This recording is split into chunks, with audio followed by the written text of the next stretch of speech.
one thing, and one thing that I want you to know today, one thing that I guarantee you not only is true for this church, but also is true in your life today, is that very last verse that I read, verse 23, that great is your faithfulness.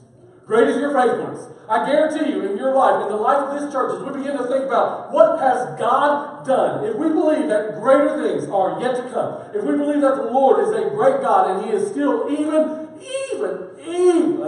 in Bogalusa, even in Bogalusa, we still believe that greater things have yet to come. But Brother Marcus, you hadn't seen Facebook blowing up about all the things going on in the school system.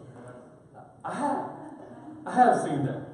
Brother Marcus, you don't understand from a police perspective. You know what? How many churches in the past year have been broken into? How many folks during services were there? And how bad things are getting. Brother Marcus, you don't understand the opioid addiction that is going on in our town. You don't understand the poverty. You don't understand how many families are busting apart. You don't understand exactly what is happening here in our city. I've got some friends this morning. Brother Ryan and his kid, we're praying for them. Gerald texted me this morning and said, boy, that boy's been crying the entire time. It's just been a great time just seeing the Lord using them in Haiti. But I guarantee you, as much of a mission field as it is in Haiti, we have a mission field right here in Bogalusa, Louisiana. And if God can move in a foreign land, can He move in a foreign place just as crazy as Bogalusa would be? I still believe that God still has a purpose and plan. Why do I believe that? Because I believe in the very faithfulness of God. Great is your faithfulness. Well, you say, Brother Marcus, it's easy to talk about God's faithfulness when everything is going good and when everything is going right, when everything is happening in your life. Do you notice the context of this passage of Scripture? It is called Lamentations. It is known as Lamentations for a reason, because here Jeremiah laments over and over and over again. You may wonder, well, what is a lament? Ladies, how many of you have been sick in the past year or two? Some of you ladies, you've gone through sickness. Now, ladies, can I ask you something? How many of you have known men who've gone through sickness in the past year or two? Is there a difference that you've noticed between the way a man handles sickness and the way a woman handles sickness? A woman will handle her sickness. A man is the book of Lamentations. Say how proud I am to be sitting back there where my parents sat, and I'm sitting with my wife, baby daughter, her children, and my great-grandchildren, and my good friend Westside.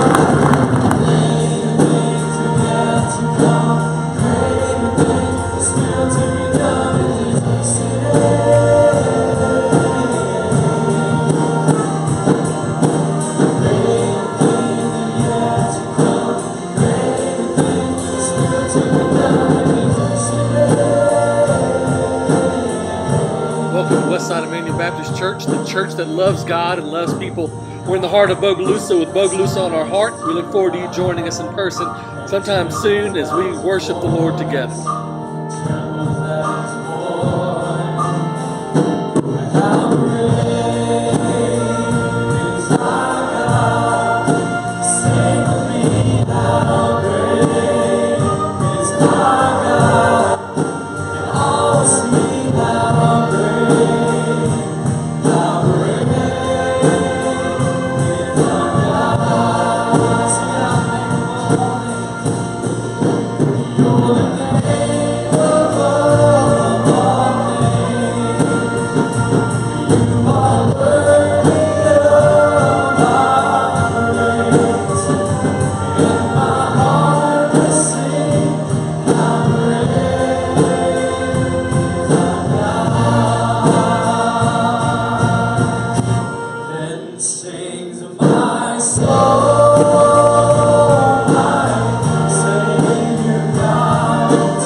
Privilege for 69 years of God's faithfulness that He's expressed to us as a church. And so this morning I'm going to ask Mesa and Waylon to stay up here for a moment and help me kind of pass out some things, because we want to celebrate and we want to honor those who've not only been a part of our church family as charter members. We have some of those that are still with us even to this day, but we also have a number of folks who are part of our golden circle. So these are folks who've been a part of Westside for 50 plus years. And so if you are a charter member, Papa is here, and so I want to make sure that he was with us today.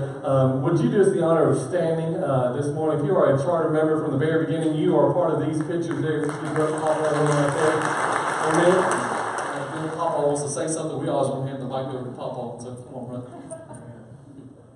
I just want to say one thing, preacher. We're all glad that you didn't run.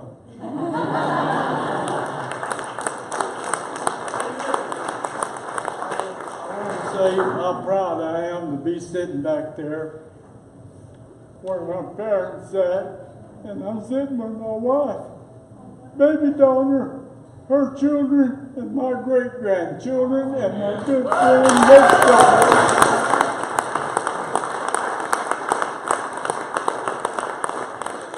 Johnny says that he is a baptized believer in the Lord Jesus Christ, and so he wants to come to be a part of this church family by statement. And so today, if we could have a motion that we accept him by statement today, amen. We got that, amen. Do we have a second as well? Amen. All in favor, would you say amen this morning? Amen. Well, look, as we close, would you come and extend to him the right hand of Christian fellowship as well, and just let him know that it's so good to be a part of the church family. Brother Bernie, would you mind closing us in prayer? Let me say a few words. Well, go ahead. I don't know why he brought me up here. He wasn't going to let me say anything. I begged him for this. I want everybody to know that I'm glad to be here. And that first picture, there's a picture of the church, of the steeple now. That steeple was 86 feet tall. And they couldn't get anybody to go up there and fix it when the neon light was broken. So somebody said, we'd give $50 so somebody would just go up there and fix it. I said, turn me loose. Someone says if he falls and kills himself, he'll still be all right. His wife's going to get $50. So I fixed that thing about 5 times before we got it fixed, so we didn't have to get it fixed. And this thing over here, where you got the front of the tabernacle, we had a sawdust floor in there. And for the first year or two, we didn't have the boards on the outside. So my wife, my family, visited us one Sunday. We live right down here on the corner. And my daddy said, where y'all been today? Do a sawmill? I said, why is that, Dad? He said, you're sweating all over and you got sawdust all over your feet.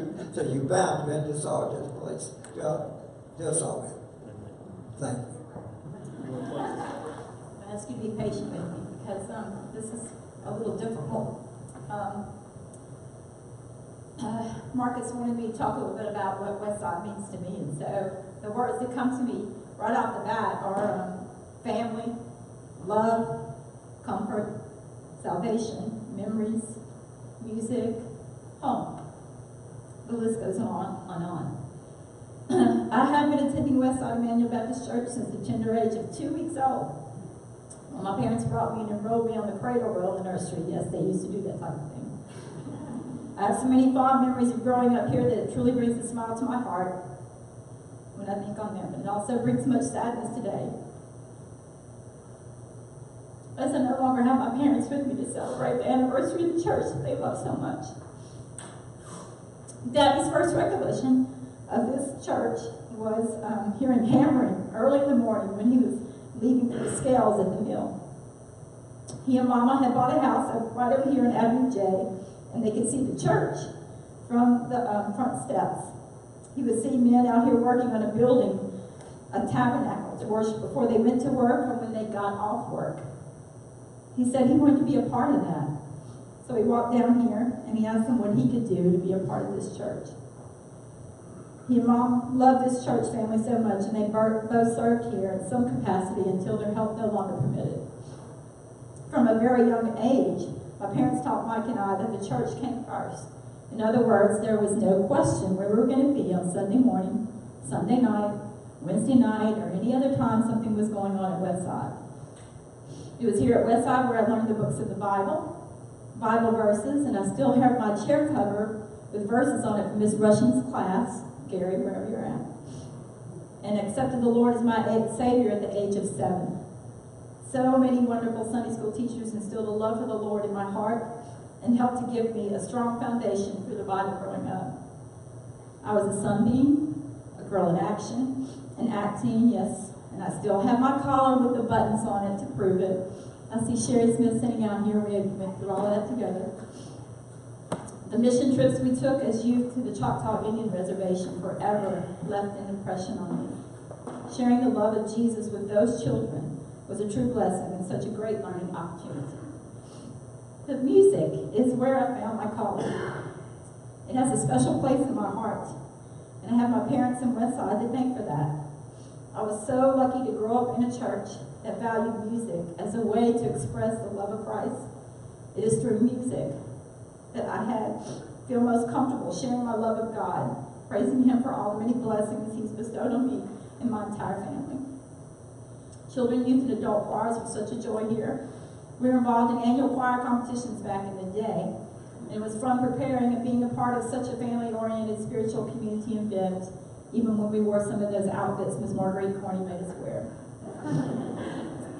My daddy always told me that I had to give back, not just in my tithe, but by using the talents the Lord gave me.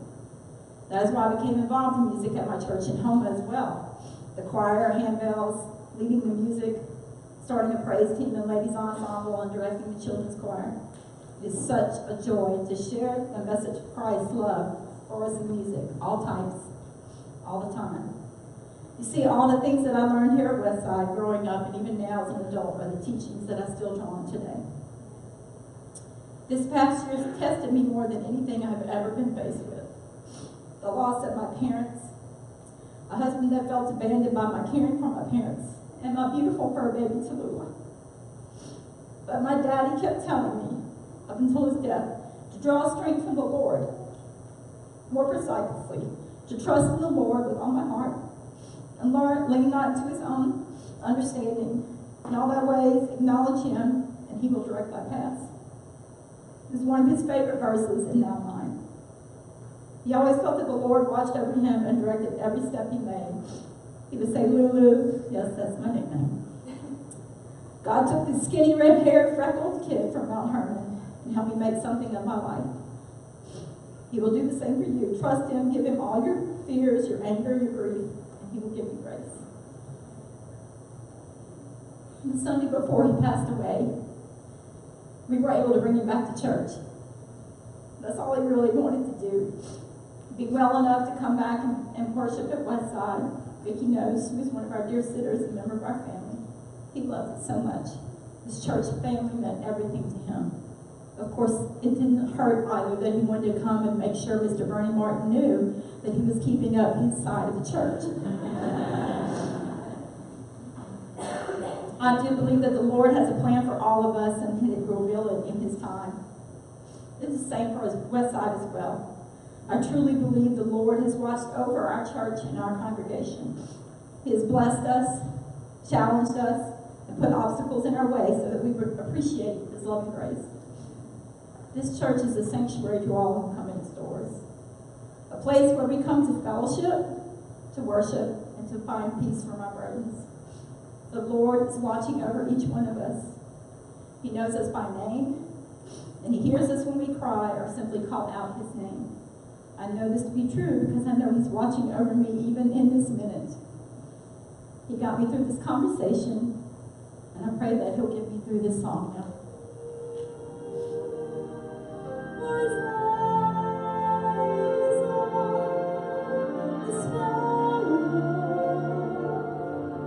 And I know He watches me. His eyes on the sparrow, and I know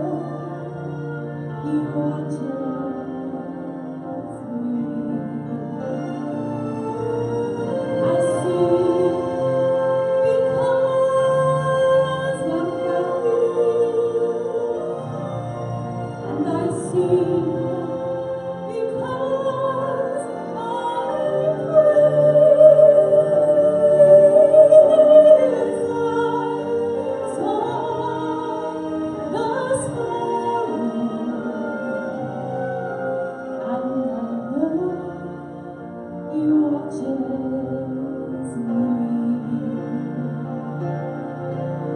I see.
For many of you, this is a message to our church, but it may also be a message to your life of what is going on in your life. Verse 18 says, "And I said, my strength and my hope have perished from the Lord.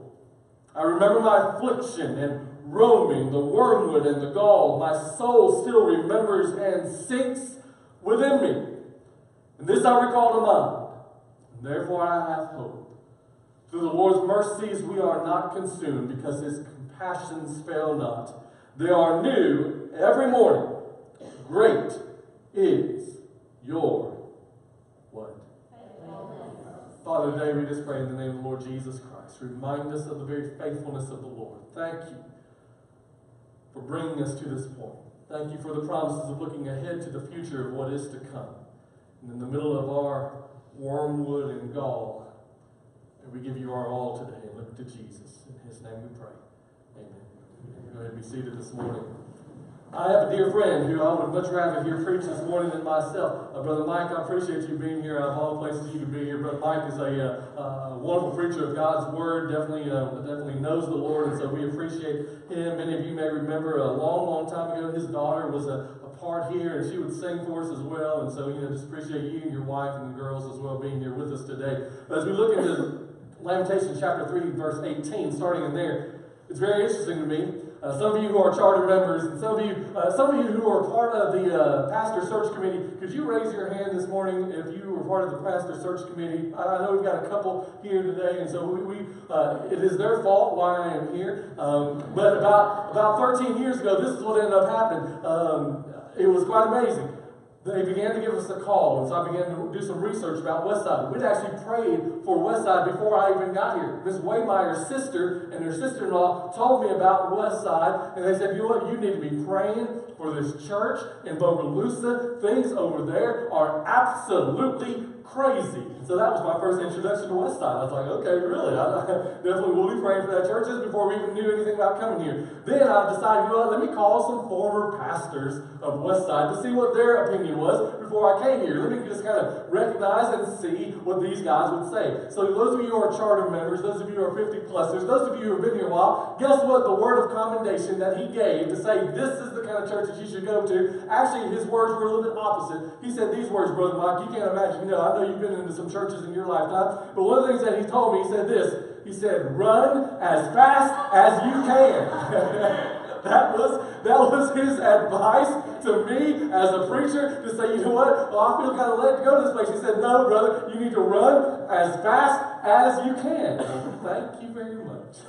I appreciate your honesty and your candor, but oh my goodness, how much wronger could he be? I don't know if that's even a word. But how much did he just not even know that 13 years ago that he probably imagined I'd get here 1 year and I'd be gone just as quick as some of these other guys. But 13 years later, over and over again, I guarantee you one thing that I've known in the time that I've been here in this church, in the time that I look, Brother Bernie, and all the things that y'all used to do. We used to climb up the ladder, and Papa, you'd set the light on the steeple and stuff, make sure that was going, and all the different things that I would see these men over these years do. I know one thing, and one thing that I want you to know today. One thing that I guarantee you not only is true for this church, but also is true in your life today, is that very last verse that I read, verse 23, that great is your faithfulness.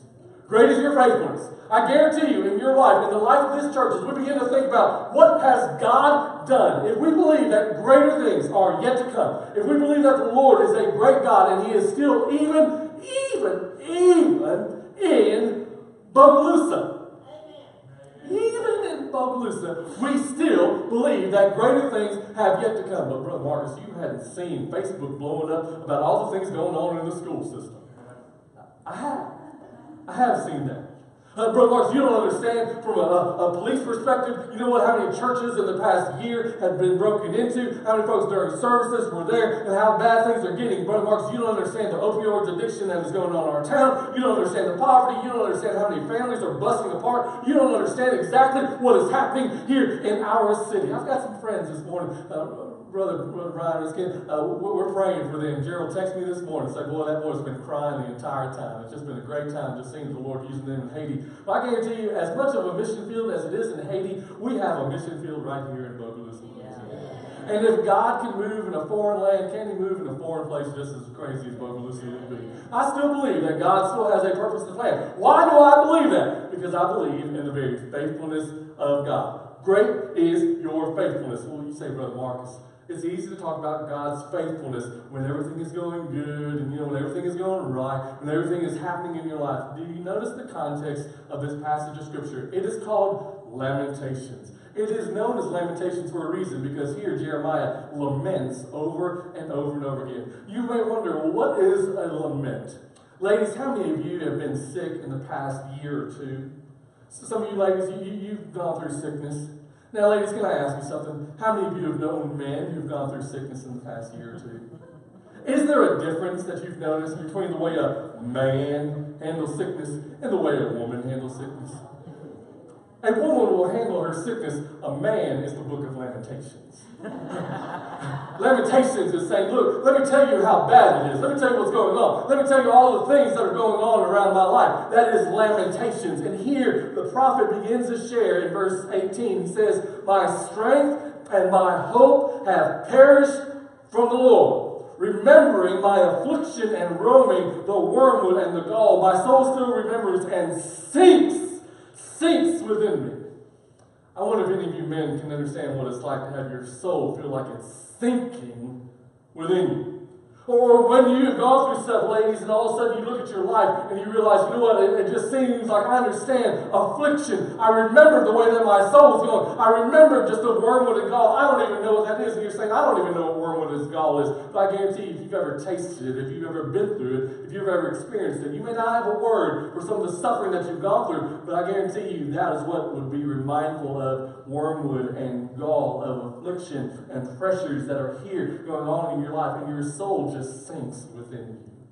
You see, there have been times in the life of this church. When I first got here, we've got a lot of folks that are traveling this week, and you see a lot of empty pews that are here, the folks who usually would be here. But I guarantee you, how many of you remember 13 years ago when we first got here, this whole middle section was gone. I mean, nobody was there. There were so many empty spots in this place over and over again. And we look at that and say, what happened in the middle of those times of affliction when nothing else happened? Great is God's faithfulness.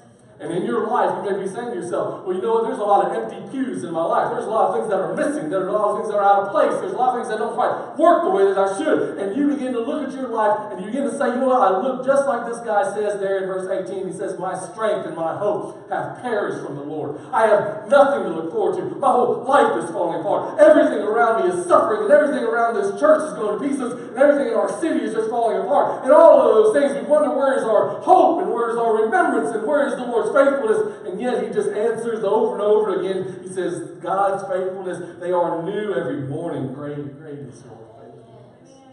Great is your faithfulness. You see, I know specifically in some of your lives, I know as a group that is gathered here in this place, that everything in your life is not exactly how you wish it would be, how you wish it would have turned out. Even Brother Mike Preacher, sometimes things just do not always turn out like you wanted it to, like you thought it would, like you hoped it would. Things just begin to fall to pieces, and all of those things that you worked and strived after, all those things begin to, like Jenga. Anybody here ever played Jenga? You take one piece and you hope that it'll get you a little bit further. You take one piece out and you hope that it'll get you a little bit further. You move the side, it's like, oh, not that one, you go to another one. In our family, if you touch it, you got to pull it, right? You touch it, you got to put it to the top. But sometimes, as you're placing things on top of each other, the higher it gets sometimes, the bigger the crash in the end. And in 2017, in a short bit of 2018, in the past history of your life, some of you have had a lot of unsteady Jenga times in your life, a lot of unsteady things that have happened, and you're just one more thing away from your entire world crashing in on you. And you wonder to yourself in times like that, well, I look at my life and I can relate to what he's saying. Verse 20, my soul still remembers, it sinks within me. When I recall all to mind, when I think about all of those things that are going on in my life, and yet he says this, but I still have hope. You can make it without air for a little bit. You can make it without water. Thankfully today when we go over to the fellowship hall, we won't have to make it without food. We'll be able to survive even then. But one thing you can't make it with in life without is hope. Hope. When you lose hope in your marriage, you've lost a lot. When you lose hope in your future, you've lost a lot. When you lose hope in your God, you've lost everything. Well, when you lose hope, it's hard to make it through. You can put a smiley face on, you can try to survive. But when you lose hope, without hope, there just seems like there's nothing. And yet he says, when I recall to mind, I have hope. Why? Verse 22, the Lord's mercies, we are not concerned. His compassions fail not. They are new every morning. Great is your faithfulness. Friends, you know why I am still here as a pastor. I remember the first week that I was here. Miss Esther's over there, she's making some chicken or something right now, but the first week that I was here, I was sitting in my office and I listened to the noise and the little rumble and the little steps back here that are going to the upstairs, and I'm like, what is going on? There's some folks here coming to visit the church. I was so excited. There's about 4 young people that were there on the back steps of the church. I'm like, oh man, we're about to have a little bit of church. We're about to just meet Jesus. And I look out my window and I'm like, no, this can't be happening at the church. I go to the side door, I come around the corner through the breezeway, and I'm looking around, and all of a sudden, as I begin to say, hey guys, what's going on? They want to run as quick as they can. Why? Because they were just back there smoking some weed. Just a little puff, puff, puff, puff. group in the backyard of the church. I still know those guys today. When I see them, they're like, "Hey, Brother Marcus, how you doing?" It's like, "Hey, what's going on?" We're still really, I've known those kids, and they're grown folk now, but I've known them over these years, and that was my first introduction to Bogalusa. Welcome home. Welcome home. So good to see you. Welcome home. And yet, if it wasn't for God's faithfulness, I guarantee you I wouldn't be here. If it wasn't for the faithfulness to know that, you know what, I believe that the Lord still has people, even here, that are gathered in this place that need to give their life to Jesus. I still believe that there are people who want to be a part of a church family that loves God and loves people. I believe that we still have greater things, even here in Bogalusa. You say, boy, it gets really dark here in Bogalusa. The light shines the brightest when the things get the darkest. Greater light to shine in Jesus, and there's no better place to shine it than here in Bogalusa. But I believe even for your life, when you are losing hope, when you are wondering, when you're building, you're meeting in that old tabernacle, when you're gathered together and you're looking at your life and saying, boy, I remember when we had all those kids, and Brother Elmer, I don't know if you're one of those in the middle of this crowd right here, and we all had hair back in those picture days and stuff. You look at those and say, boy, those were the greatest times of Bogalusa. Those were the shining moments when we just began to see God moving and God blessing there in 1949. That is when everything was the greatest here in this city. Those were great times, but we serve a great God who is not done with this church, and we serve a great God who is not done with your life. So what do I need to do this morning? I want you to do one thing. I want you this morning to declare like that song that Lisa said. His eye is on the sparrow, and I know that he's watching me. Why? Because great is your faithfulness. Friends, I don't know what situation you are facing specifically in your life right now. In your circle of your life. Is it those that you're facing? Is it things that are coming against you? Is it things that are coming out of you? Is it things that are in your mind? Is it things that are in your heart? Is it relationships that you're having to deal with in other people? I don't know what it is that is causing your soul to sink down. It could be for your kids. It could be for your parents. It could be just the whole world around you. What is it that is causing your soul turmoil and strife and stress at this moment? Would you declare over whatever that is? Over 49, since 1949, over 69 years of God's faithfulness, over and over again in these pictures, we can declare that God has been faithful. Friends, in your life today, you need to do the same. It may be in black and white or sepia tone like some of these, or it may just be full color, straight on in your face, as bright as the morning star of turmoil and strife in your life. But over every area of your life today, would you say, God, I believe that you are faithful. His mercies are new every morning. Micaiah had this thing that he's been doing for a little while. I don't know, I'm going to blame it on my mama. He drinks coffee. Morning time, he drinks coffee. I've got it on a timer at 7 o'clock. The water starts heating up. And so I just got to, I look at him and say, son, you want some coffee this morning? He's like, yeah, I want some coffee. And then he eats his little pancake on a stick, and he gets his coffee every single morning. Now, he is old enough to make his own coffee, but for some reason, Daddy got to make his coffee at lunch. I don't know how y'all tricked me into this, but, I ended up doing this, I don't know. But every single morning, he's got his coffee and his pancake on a stick. Coffee. Minute long pancake on a stick. Sylvia gets nothing because the boy child gets everything. Right? I understand. I saw that look, my dear. But every single morning, it's fresh and it's new. Every single morning. When you woke up this morning, you may have had your cup of coffee. You may have had a Pop-Tart or a Nutri-Grain bar, or you had some fruit and yogurt. I don't know what healthy people eat. You may have had something like that. But every single morning, whether you enjoyed your breakfast or not, whether you had a good day or bad day or not, every single morning when you wake up, God's mercies are new every single morning. And His mercies are enough for whatever you're going through. And today you need to say these words, God, I trust that you will be faithful. These pictures are a picture of God's faithfulness. Your presence here today is a picture of God's faithfulness. The fact that you didn't lose your mind 10 years ago is a simple fact that God has been faithful. Now trust Him one more time if you will be faithful in even those things. Would you bow with me this morning? Friends, thank you for joining us today at Westside Emmanuel Baptist Church, the church that loves God and loves people.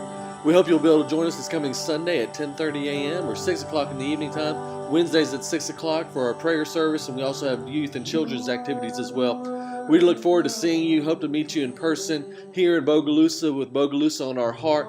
We hope to see you soon.